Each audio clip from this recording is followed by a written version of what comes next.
So I'm gonna come around with a mic, and I'm gonna hand you a mic. And is Dina Haggag here? No. Oh, right. Not. She's in Europe. Okay. Well, I'm gonna steal a tactic from her that she used at the last talk for the Contemporary, where if somebody was taking too long to ask a question, she had a cat piano, and she was like, meow. Okay. So your question should be a question, and. But we really want to let Chris have the mic. So, on all honesty, ask your question. For once, no. For once, right. It's not true. All right. Do you? When do you guys? Well, we'll go with two. Okay. Why do you? I've known you a while. Why do you choose to communicate your ideas in a shocking or in a horror format? I think that's something I've never heard you say. So. Okay, so I can go a couple ways down this. That's actually a really, really good question. One, I feel like horror films are uniquely positioned because they can talk about issues that if you did it in a straight drama or comedy are going to feel heavy-handed. Like, you know, let's say I make an alien invasion movie and make the subtext gentrification. It's going to be a lot different than if I made like a hipster comedy about gentrification. Actually, that would be fucking terrible. But like, you get what I'm saying? Like, there's like things like, you know, you can talk about man's inhumanity in the wake of Vietnam in a movie like Last House on the Left, and that's way more effective than if you made a movie about Vietnam. I mean, maybe not, I mean, it is in the hands of the storyteller, but at least you're hitting a different audience. You know what I mean? Like the guys who are watching Call Girl of Cthulhu, as much as the film is about adolescent male fears of female sexuality, if I say that to a guy who sees the cover with Melissa, like he's not gonna fucking pick that movie up. You know what I mean? He wants to see a gory horror movie. And like, you know, I always joke with the Call Girl, it's like, oh, I'm gonna make some people eat their vegetables a little bit. But also with horror films too, so there's that stuff, because I think that's the fun part of being a horror storyteller. And like, you know, like I'd love to do like a straight like non-horror movie one day, but I also think there's something about, it's never been very easily marketable, and I always think about marketability when we're coming with ideas, because you have to garner an audience. You know, people joke, or people don't joke. A lot of people say, "Oh, you know, I make art for myself." That's bullshit. Nobody makes art for themselves. Because if people made art for themselves, there's parts that are emotionally fulfilling like in the personal process, but you don't paint a painting and then bury it in your backyard. You want to exhibit it. So, and I think horror films specifically have a really strong audience, and I love them generally. You know, it's like you don't see romantic comedy conventions. You know what I mean? Like there's a huge, if there are, that's cool. I love When Harry Met Sally. My favorite movie is Harold and Maude. I would probably go to this convention, but I have not heard of these things. There might be a huge untapped market there.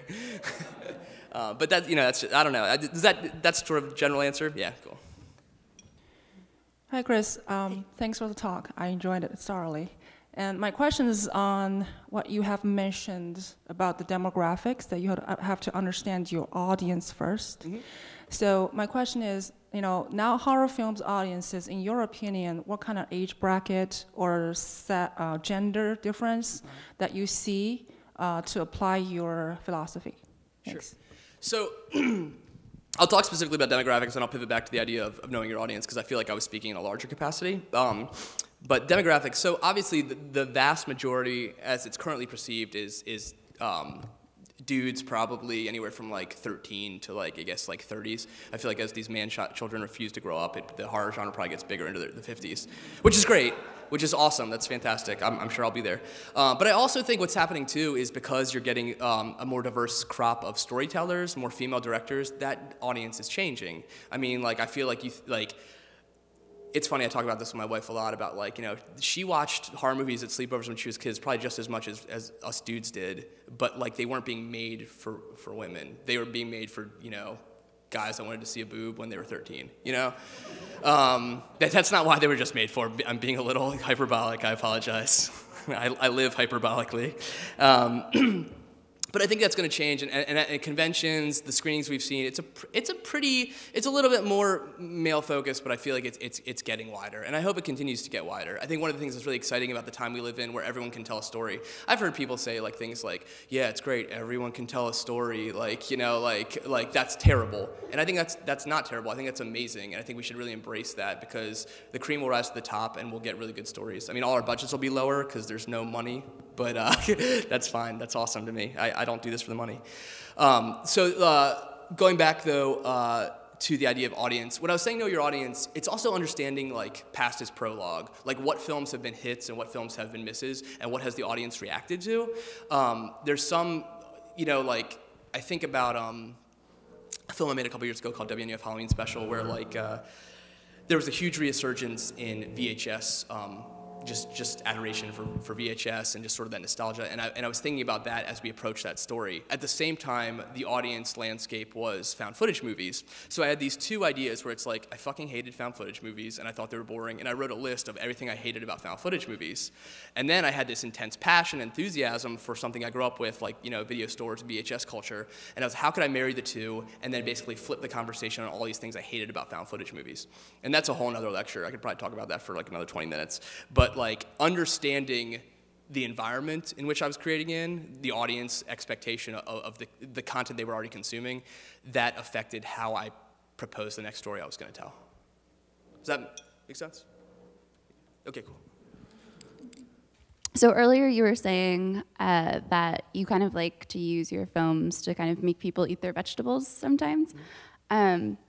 What are some examples of films you've seen in your past horror films that kind of have a package of vegetables within them, if that makes sense? That's a good question. Man, a lot. The problem is, the problem is the audience member going to pick that up? You know what I mean? Like, some people will just view People Under the Stairs as a really cool horror movie where a guy goes out in like a leather suit and shoots the walls and there's all these inbred children in the basement. However, somebody who is knowledgeable enough will realize it's a film about class warfare.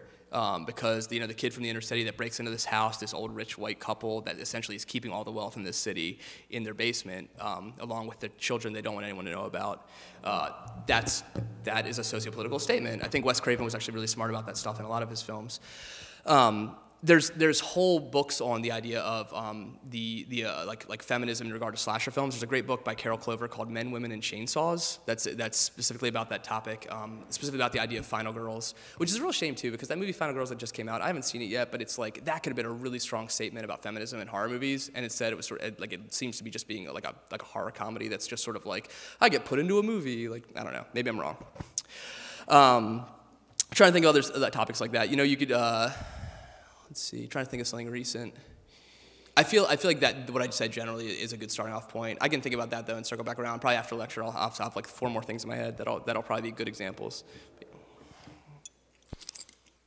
Super similar. Who would you say would be like 3 masters of shock, right? Like who are in any art creative field, folks that you said, aha, they did that really skillfully, and I learned something from it. Like, does it have to be contemporary? No, not at all. Okay, so the first one I'll say, really important, touch point in the history of exploitation films would be H.G. Lewis.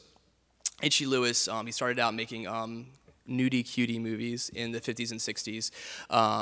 And then he pivoted to making horror films, essentially the first gore movies. He made a film called Blood Feast that was, pretty shocking at the time. Now it's very pedestrian. But what's really interesting about H.G. Lewis is, I don't know how people feel about marketing people here. I mean, I think it's kind of cool in the storyteller process to sort of reverse engineer.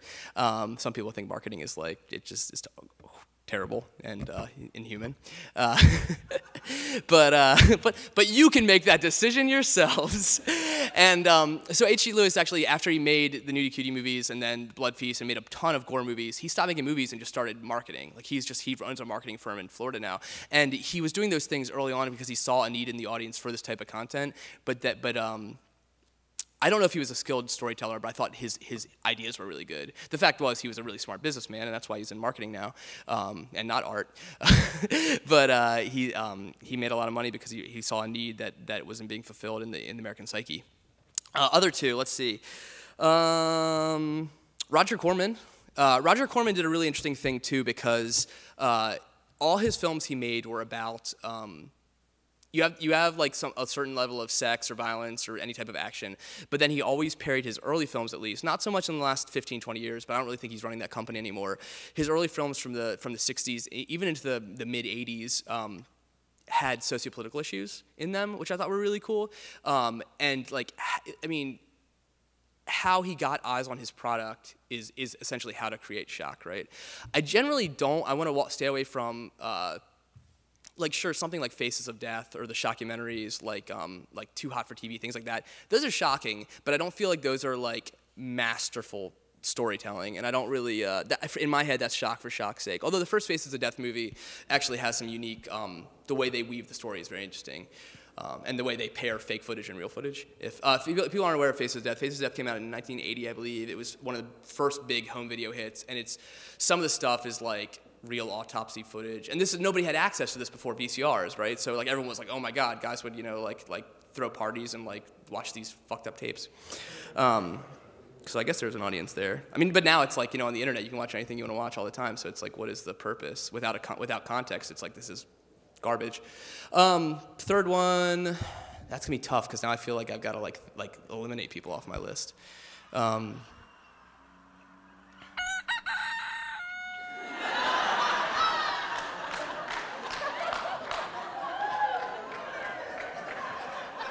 That's great. We'll stick with 2, Katie. Okay, we have time for one more question. I want to get one more. So the question is, how do you set goals for yourself as a filmmaker? How do you know when to reach it? Good question. Well, when your whole purpose is to reverse expectations, you have to keep expectations as low as possible. Now, no. So okay. I've always been really mindful of what my resources are, and I think that's one of the reasons why probably why I haven't graduated to bigger budgets. Because I sort of I survey around me, see what my resources are, how I can tell these stories, but also what I want to talk about paired with practicality. When we made WNF Halloween special,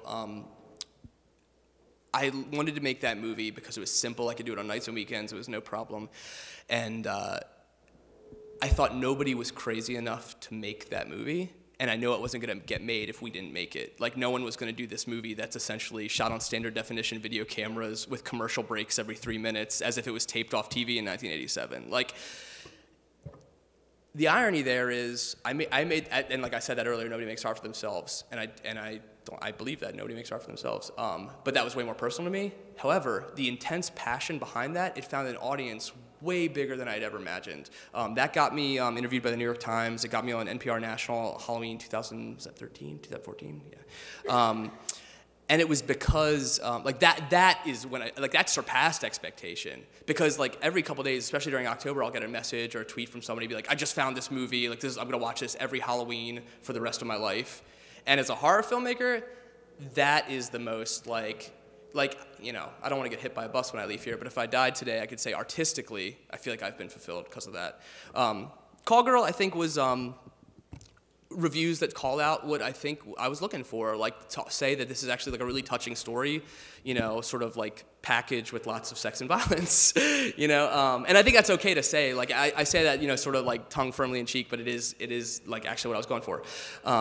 How do I challenge myself? Well, the new movie we're making, which could totally fail, What Happens Next Will Scare You, is stepping big time out of my comfort zone because a lot of it's long duration takes, and I think my best skill set is editing. Long duration takes would just be like no cuts for essentially a couple minutes, and that's been really, really tough. So the editing is actually the least important part of that, and the on-set stuff and the directing stuff is really important. I have no clue if that movie's going to be successful. I've had a couple conversations with people about this, and I'm really, it's very risky, but I feel like, what's that quote? Like, the person who risks nothing is nothing. So, I don't know. We'll see how that movie works out, but I don't want to end there. It's going to be great, guys. I mean, in all seriousness, I thought WNUF was going to be garbage, so, hopefully it'll turn out good. Thanks, Chris. Where can we? Yeah, thank you.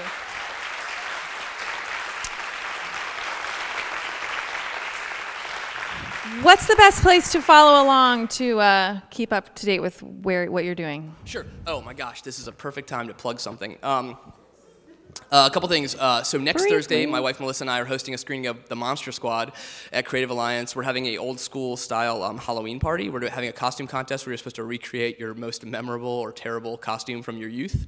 We have tons of prizes and stuff. It's going to be really, really fun next Thursday at the Creative Alliance. Check out their website, creativealliance.org. Outside of that, twitter.com/Chris LaMartina. If you're on Facebook, just friend me. If we have more than one mutual friend, I'm sure I'll accept you.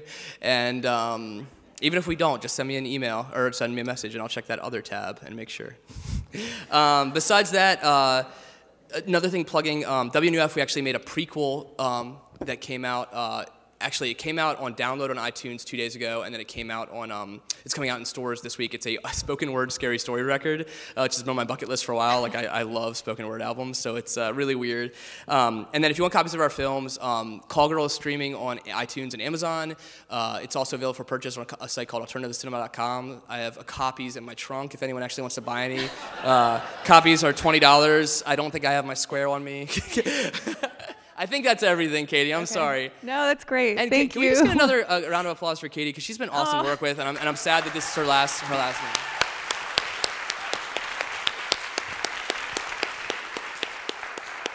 Thank you. Thank you guys for coming. I really appreciate you getting out of bed and coming to have coffee and biscuits with us and hear Chris. And please come party with us tonight. It starts at 7. There's a Facebook event, and there's a registration on our site. You have to RSVP. Don't be like, I didn't get a ticket. Just come. It's fine. So thank you guys so much, and I'll see you tonight.